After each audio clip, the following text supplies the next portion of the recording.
অনুপাত সমন্বিত অনুশীলনী 11.1 উদাহরণ 3 দেওয়া আছে কি a:b ইকুয়াল b:c, তাহলে ইস টু থাকলে ডিভাইডেড হয় a ভাগ b, b ভাগ c, আর গুণ করলে কি হয় b স্কয়ার ইকুয়াল, এই যে b স্কয়ার ইকুয়াল ac।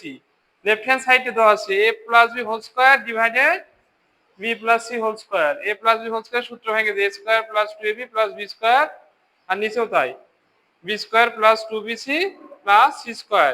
এখানে b স্কয়ার ইকুয়াল ac বসাই দিলাম, এই দেখো b স্কয়ার ইকুয়াল ac পাইছি, এখানেও b স্কয়ার ইকুয়াল ac বসাই দিছি।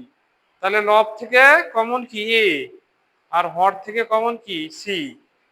a কমন নিলে থাকে a plus 2b plus 2c, আর এখানে c কমন নিলে a plus 2b plus c, একই মান কেটে যায় a ডিভাইডেড c। আর রাইট হ্যান্ড সাইডে আছে a square plus b square divided b square plus c square. b স্কয়ারের মান এটি এখানে ac বসাই দিছি, এখানে b স্কয়ারের মান ac বসাই দিছি। তাহলে লব থেকে a কমন নিলে a প্লাস c কমন তো বুঝি, কমন মানে ভাগ করে দেওয়া, a স্কয়ার ডিভাইডেড a ভাগ দিলে কি হয় a, ac ডিভাইডেড a ভাগ দিলে হয় c। সেই এখানে হলো a কমন, তাহলে a প্লাস c, এটা লব ও হরে একই মান কেটে যায় a ডিভাইডেড c। উদাহরণ 7, এটা দেওয়া আছে a cube plus b cube divided a minus b plus c equal a into a plus b। এখানে a cube plus b cube উৎপাদকের ফর্মুলাটা ভেঙে দিলাম, a plus b into a square minus ab plus b square, আর এটা যা আছে হরে তাই, এখানেও যা আছে তাই, একই মান সমানের পরে a প্লাস b কেটে গেল। এটা প্রমাণ করতে কইছে কি abc ক্রমিক সমানুপাতিক, এবিসি ক্রমিক সমানুপাতিক হওয়ার সত্ত্বেও বি স্কয়ার ইকুয়াল এসি, এটা প্রমাণ করতে হবে।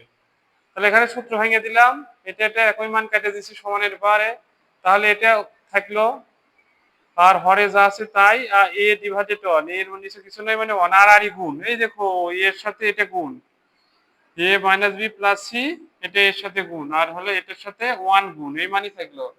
তাহলে এখানে গুণ করে দিলে a square minus ab plus ac, পক্ষান্তর করলাম a স্কয়ার পক্ষান্তর করলে কি মাইনাস, এটা প্লাস ছিল সমান পক্ষান্তর করছি, বুঝা গেল।